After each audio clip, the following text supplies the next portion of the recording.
Welcome back, Canonites, for the first proper monthly recap of 2020, more than a little belated, as we take a look back at January.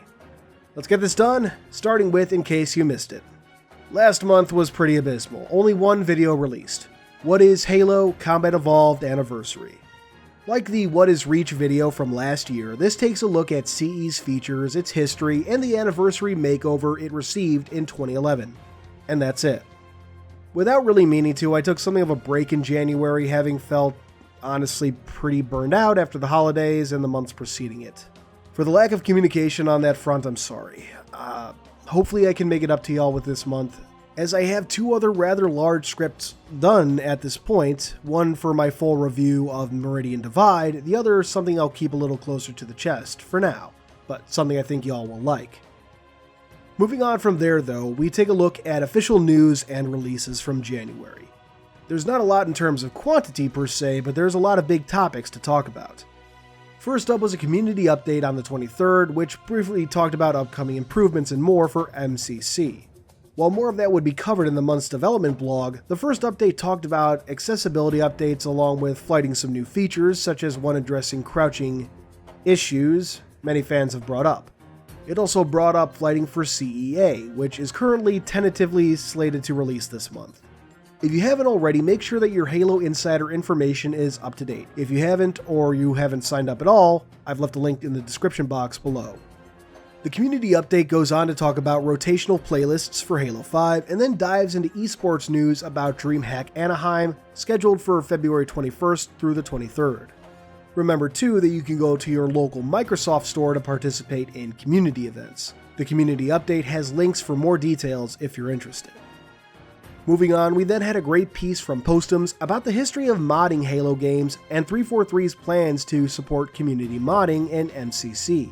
It talks about the goals for MCC and has several interviews with community modders that I think you'll really enjoy.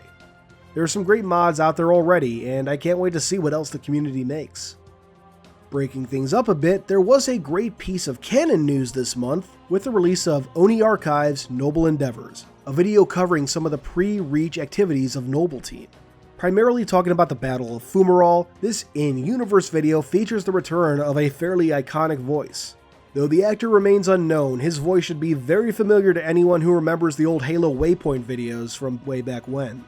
This was a great return to a classic format, revealing new tidbits of lore in a fun and exciting manner. I really can't wait to see what else we get from this going forward. On the subject though, 343 released another video, this one diving into the studio itself, its work with Halo, everything. Titled We Are 343, that should tell you just about everything you need to know. Finally, we closed the month out with the MCC development blog in all of its glory. Emphasis on glory. Starting things off was a list of recent bug fixes on PC and Xbox, along with various playlist updates. It next goes into addressing a lot of the features and criticisms the community have brought up since launch, including updates to the progression system. Nothing too major, but some changes that I think people will like. They also talk about the possibility of a voting or veto system. I'll just say this. There is a reason the voting system in Reach, Halo 4, and MCC were heavily criticized, and it should never return. Personally, I'm not a big fan of the veto system either. I think it had a lot of the same problems the voting system had, even if it was to a lesser degree. What we have now is how it was done in the days of Halo 2, and I think it worked fine then and works fine now. Anyway though, the update goes on to highlight progress being made with Forge on PC, some events coming up this month and the opportunities for new nameplates, and then lists progress on many of the big ticket bugs the community has been reporting since December, along with additional features in the works or in the backlog. Closing out this update is progress of Halo's CE, 2, 3, ODST, and 4 on PC. There's a lot of good to be found in this dev blog, so if you haven't already, I highly suggest you take a moment to head over there and read it. The dev blog and everything else discussed here are linked in the description box below. And of course, we wrap things up with the community shoutouts. The first goes to KevinKoolx with his video on Halo Reach tips for beginners. As the title implies, he goes over some tips for mastering Halo Reach, especially if you're new to it. Kevin's a great guy who definitely deserves your support, and he has got a lot of exciting videos, so be sure to check him out. Next, we have the Finish the Fight podcast. Back in November, I drove down to St. Louis for a day, hung out with the crew, and sat down to talk for a few hours about Halo. It was a great time and resulted in an equally great podcast. Be sure to check it out along with the rest of their catalog. After that, we have this great piece from Archangel 470 inspired by Halo 3's Cortana and Gravemind moments. Check out Archangel on Twitter. Then we have a rather interesting video from a channel called Proximity asking whether or not Halo Infinite should feature advanced movement. Regardless of your feelings on the matter, it's an interesting watch and the guy puts forward some interesting arguments. Check him out on YouTube. After that, we have the Spearhead with a look at the best maps in Halo CE as voted on by his community. He'll be doing more videos on the best maps in Halo games, so if you want to vote on that, check out his video and find out how to participate. Next up, we have this fantastic piece of a Needler T-Doll inspired by Girls Frontline. Basically a weapon girl. Protect Needler-chan. Protect her at all costs. But seriously, this was done by the artist BSApricot. Check him out on Twitter, it's fantastic stuff. And continuing with the Girls Frontline theme, we have a couple of gun waifus from artist Dr. Caiman Pool. One is for the MA37, the second for the BR55, featuring a Halo 4 paint job. Once again, fantastic work. Check them out on Twitter. But fair warning, these last two shoutouts can feature some mature artwork, so, heads up. Moving on, we have a general shoutout for the CasualProsCast. Featuring Jeff Easterling and Rukari Austin, two people with extensive histories with Halo, this podcast is just a couple of dudes talking about practically anything. They're both fun guys, and if you want something casual to listen to, this is it, Chief. Next up, we have screenshots of a Forge map in the works by forger Zachary Sewell. I hope I got that last name right. I definitely need to see the finished product whenever it comes out because these pictures alone are amazing. The map wonderfully captures that classic CE Forerunner aesthetic with a modern twist. Check him out on Twitter.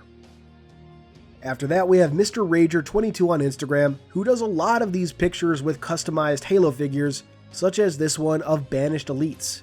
His work is amazing, so check him out and give him a follow. Next up, we have Gattuso with this cool render of a pair of Banshees over Sweden during the Battle of Earth. I love alternate looks at events like these, like what else was going on during the battle and such. Moments we didn't see. Check him out on Twitter. After that, we have the return of Rythaze with this fantastic piece of Mombasa street racing. Cue the deja vu and check him on Twitter. Then we have this great piece by JLoughlen featuring an OC named Melissa. Just a casual moment of a Spartan helping a fellow soldier up. Check him out on Twitter and give him a follow. Next up, we have the Vengeful Vadam with his mod Halo Reach Evolved. We talked a bit about this a while back, and I'm so glad he was able to bring it over to MCC on PC. It's a more classic way to experience Reach, and definitely worth the time to play. Next is BeneficBen with the fantastic Forge screenshot titled Phantom Crash. I love stuff like this, it's amazing what people can create. Check him out on Twitter. Our penultimate shoutout goes to Covenant Canon on Twitter this time. The guy has, all this past month, just been making these positive Halo threads, and he deserves some major recognition for it. It's been great to just engage in some unabashed positivity. Even though the trend is over, I suggest going over and following him on Twitter. And of course, as always, we close out with a look at the Halo community spotlights over on Halo Waypoint. These are always filled with fantastic videos, art, music, Forge creations, and so much more. Creators familiar and new are featured, so check them out and see what catches your eye. And that wraps up this belated monthly recap. Hopefully this month I can be more productive, even though this is quite a bit late. Moreover though, hopefully I can engage a lot more with y'all this year. Fingers crossed. Thanks for watching, thanks for your patience, and until next time, this has been Halo Canon. Thanks for watching, everyone. I hope you enjoyed this video. If you did, please consider subscribing, and if you really love me, hit that notification bell and leave a thumbs up. These both really help out the channel. I wouldn't be where I am now without your views and support, so once again, thank you. Keep on being awesome, Canonites.